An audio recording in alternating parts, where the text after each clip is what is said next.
Hello everyone, this is Chompy and today we're going to discuss Black Clover, the first arc.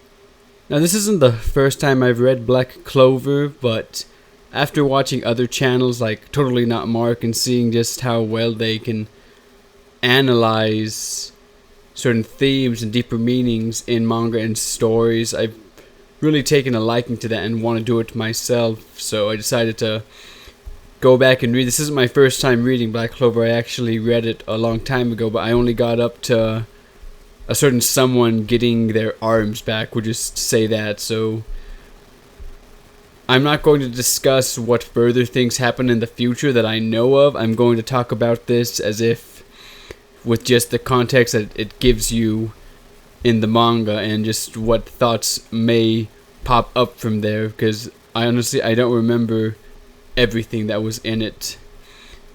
But yeah, I wanted to do this for those reasons, because I never noticed, like in shows like One Piece, Water 7, of the reasons Usopp being angry at them wanting to get rid of the ship because it's broken. I thought it was just because, it's because Kaya gave them the ship and Kaya's an important person to Usopp. I never really paid attention to the parallels of the ship being adequate to Usopp and him thinking that if they can disregard the ship because it's useless, how long before they get rid of him. But enough about One Piece. We're here to talk about Black Clover. I'm reading the manga and I noticed a lot of overall themes that were in the first arc that I never noticed because I just kind of sped read or just glimpsed completely past them, and that is the first arc of Black Clover is about acknowledgement and acceptance. There are two characters in this arc, specifically Asta and Noelle, that fit this theme of acknowledgement and acceptance. They both have instances where the first time they're acknowledged and they're accepted, they aren't ridiculed as they're used to being. But Asta is a boy that, despite not being very good at magic, we see him continue to train. There's a funny thing about him wanting to marry the nun girl and her just disregarding his advances, saying that no, I can't, but also still being very gung-ho about it. And that's a fun thing about us. He's a very loud and declaring character. He keeps saying he will become the Wizard King, and is always discouraged by others whenever he brings this up. There's always someone, once he says this, that's in the background of the panel or talks directly to him that says that reasons why it's impossible for him to achieve this dream, because he's sucky at magic, because he's poor. And we constantly see this with people Asta knows, other people just look down on him and look down on peasants in general in this world. But Asta has hope. Everyone is getting a grimoire, and I probably butchered the heck out of that, but a grimoire is basically a power system in this world that helps increase your already magic. And when everyone gets theirs, Asta doesn't get one. His rival and foster brother Yuno does, and he happens to get the four-leaf grimoire, which everyone is astonished by. We even get further context that each leaf represents something: faith, hope, love, and for the fourth clover, good luck. So people that have a four-clover grimoire are probably people that have done great things in the past. The Wizard King, I'm not sure, I don't remember, might have had a four-leaf clover grimoire. But Asta doesn't get one, and he also is led to believe that Yuno has forgotten the promise they made to each other all these years ago prior to this, and he's beginning to feel discouraged. This discouragement happens even more when he finds out that his dream seems even more impossible, because someone that wants to steal Yuno's grimoire tells him that they can sense magic abilities and that Asta has zero magic. This devastates Asta and just puts him at his lowest discouragement ever, to the point that for the first time perhaps in his very life he's going to utter the words, I give up. But that doesn't happen. Before he's able to say these words that he's thinking, a fire is reignited inside of him, because we see that Yuno sees Asta as his rival, and he has not forgotten the promise they made. And Asta brings a grimoire, and we're told that there is a meaning behind people that have a 5th clover on their grimoire, and that represents the devil, and there's something behind that. We even see the wizard that's given out grimoires wonders about Asta's book, so there might be a legend or something. I don't fully remember. Like I said, I've read this before, but I'm just explaining these with the context things are given. But Asta and Yuno redeclare their promise to each other by saying, they'll both become Wizard King, and the rivalry continues to see who will reach Wizard King first. From here we go into the next chapter, where they're taking the Magic Knight entrance exam venue, and this is where we get introduced to pretty much all the captains of the Magic Knights. We get introduced to Yami, who is an interesting one, and as this exam is going, we still see that instance of prejudice. We get constant talks of them looking at Yuno and Asta, thinking that they're from the boonies, they're not going to amount to much. There's this continuous prejudice against low magic users. But they go through the exam. I won't talk too much about this. It's not all too interesting when it comes to the overall progression of the story or character instances. Asta kind of fails at everything but his fight. We do see that many of the Magic Knights captains look at this and think that did Asta just use magic, but only Yami sees that Asta wasn't using magic, that was just his own physical prowess. And when it comes to everyone getting picked by a captain to join their group for the Magic Knights, Yuno joins the Golden Dawn. All captains wanted him, but the Golden Dawn seems to be the most high regarded group that you can join amongst the captains.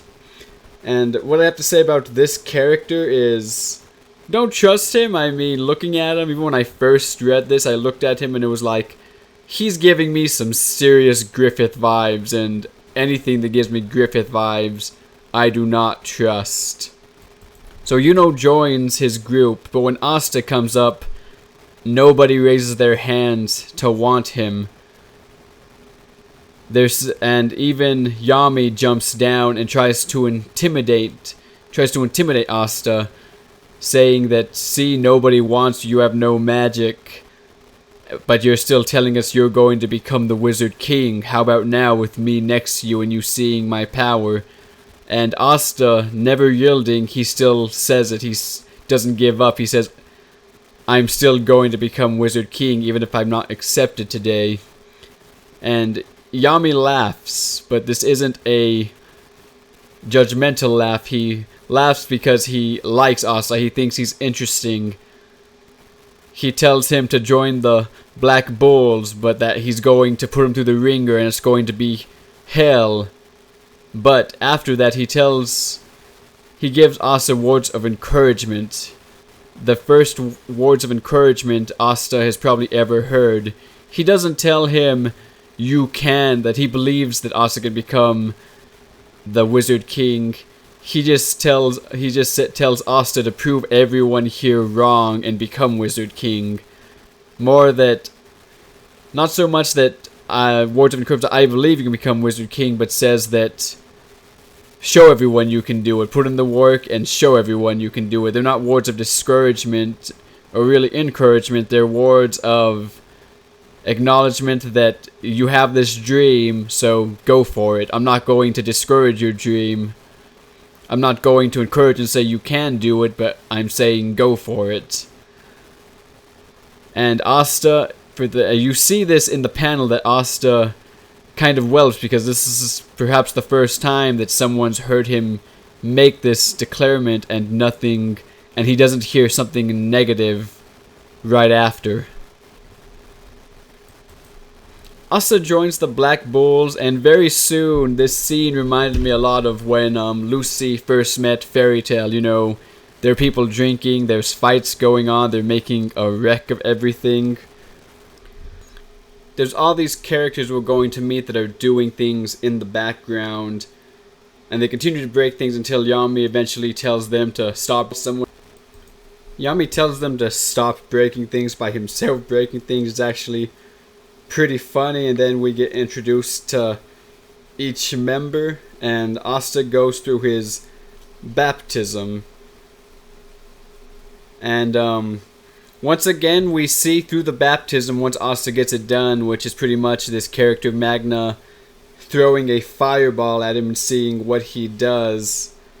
And Asta decides to use his sword kind of like a bat with the blunt side to smack the fireball away, because he realizes if he chops it in half like he did other stuff, it's going to cut in two and he's just going to get doubly hit.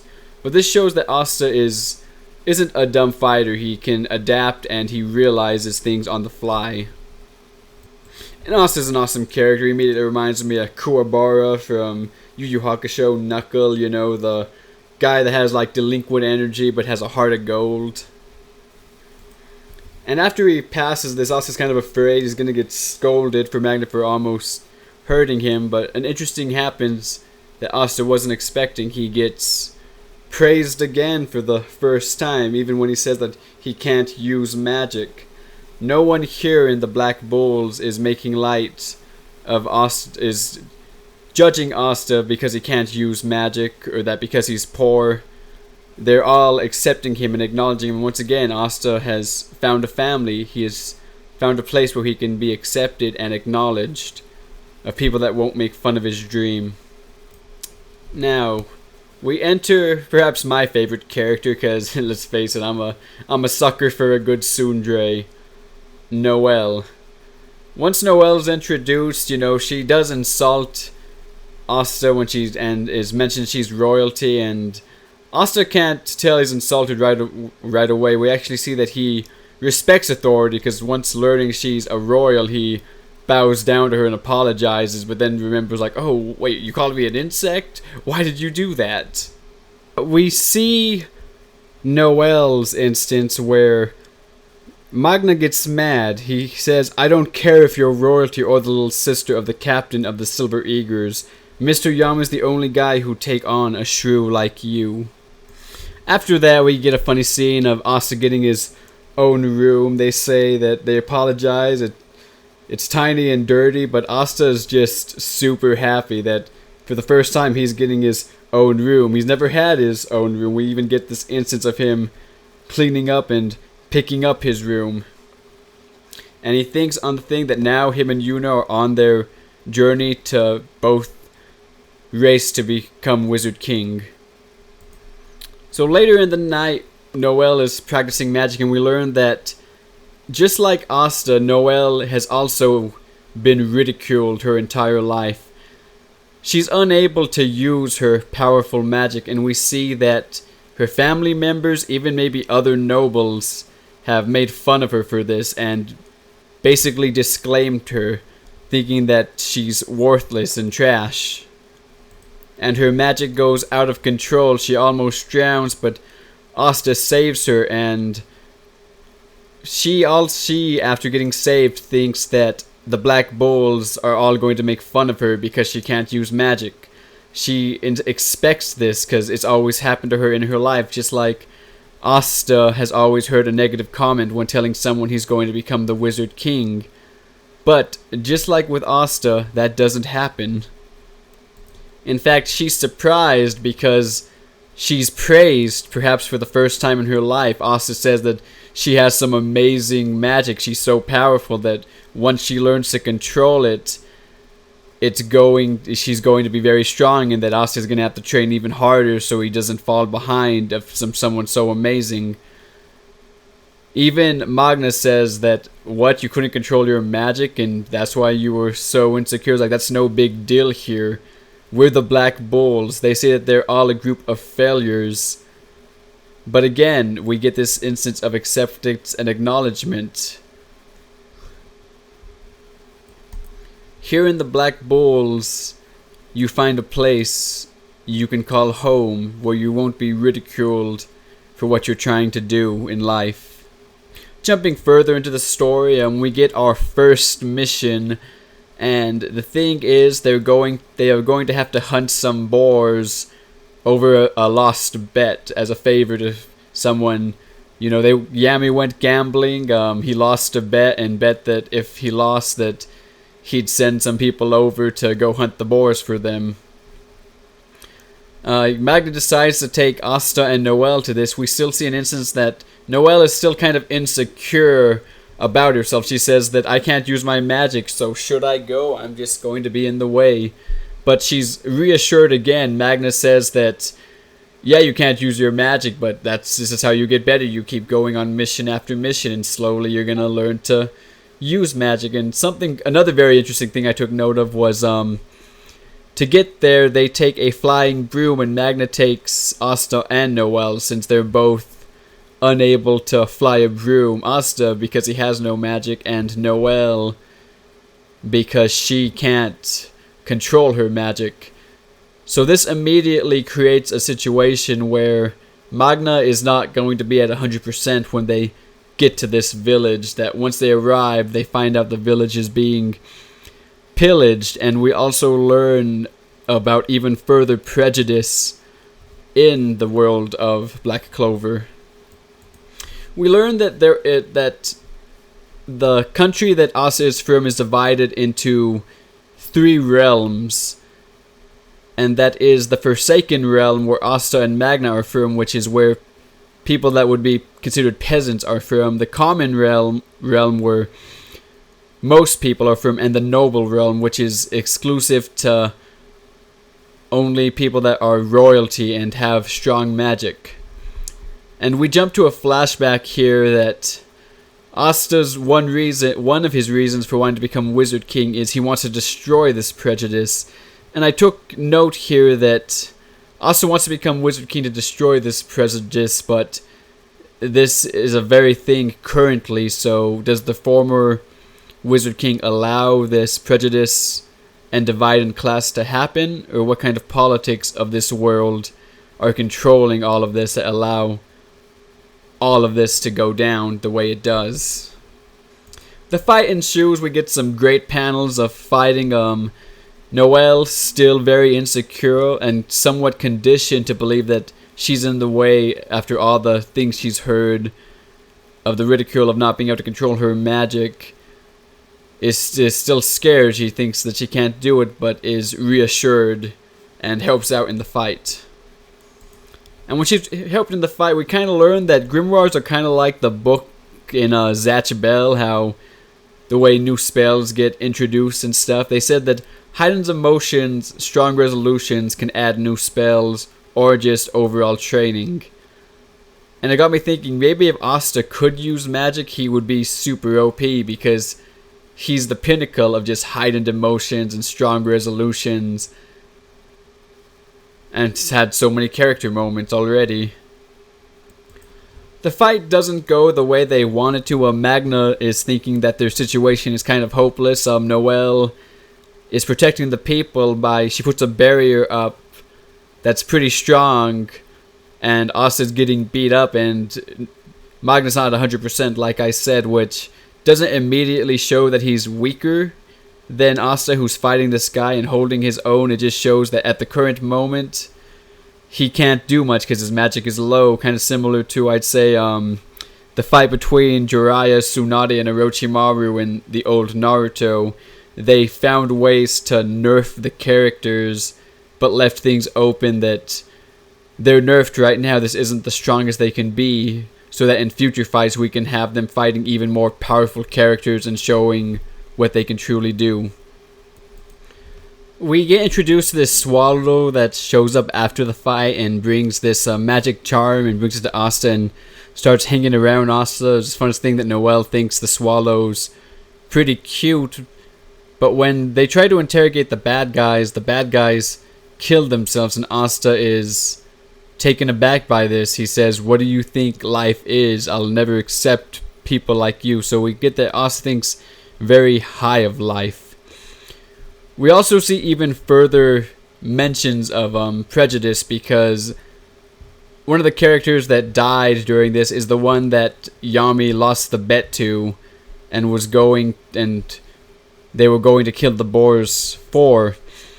And we see the little boy says that he could have became a magic knight, he wanted to, and kind of regrets it.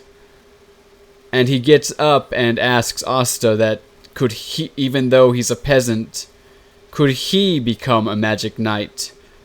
And Asta once again inspires someone. He gives encouragement and acknowledgement and says, "Of course you can. If someone like me, who's also a peasant that has no magic, could do it, you definitely can also do it." We jump back to this other place after this scene of the bad guys and what they're doing. They say the resurrection is near. People in the shadows, usual stuff. We do see that one of these characters is a magic knight, because they have the Son of Dawn, is that their name? I'm forgetting right now. Badge. And so that's setting up for future villains and future arcs. They eventually get back, and we learned that magic knights are rewarded by a star system by their greatness, and we do learn that the Black Bulls are a -30 in. So they were -31 until Asta got them a star, and they went down.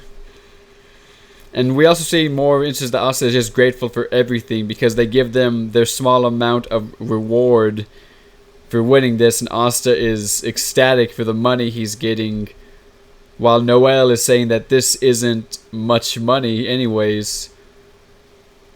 Just the difference in how they've grown up and how they see things. After this, we get the classic things. If you're in a D&D, it's going to happen as well. The shopping chapter. Don't have much to say about this. The thing I have to say the most about this is that one of the members of the Black Bulls, Vanessa Inotek, I might have butchered that name, the booze-loving witch who was expelled from a distinguished family, offers to take them out shopping, and she is willing to help Noelle and tells her that there's magic items that can help one kind of concentrate their magic, and Noelle's surprised by this. So that's making me kind of wonder, because they even say that nobles wouldn't go to the black market through prejudice. So it's interesting that Noelle didn't know about this, that no one in her family or no noble said that, "Oh, you can't control your magic? Well, here, this item will help you better control it until you're able to do it without it." And she just didn't have this assistance before. I thought that was something very interesting. But at the end of this chapter, we find out that one old lady whose handbag is stolen, that they protect it, is actually the Wizard King in disguise, and he likes to go around, and he's very interested in unique, interesting magics. And he seems like a swell guy, but there's still that question of what this arc set up about acknowledgement and acceptance, but also the prejudice that exists in this world, and what are the politics behind it? Is the Wizard King allowing this prejudice to exist? If Asta does become the Wizard King, can he destroy this prejudice?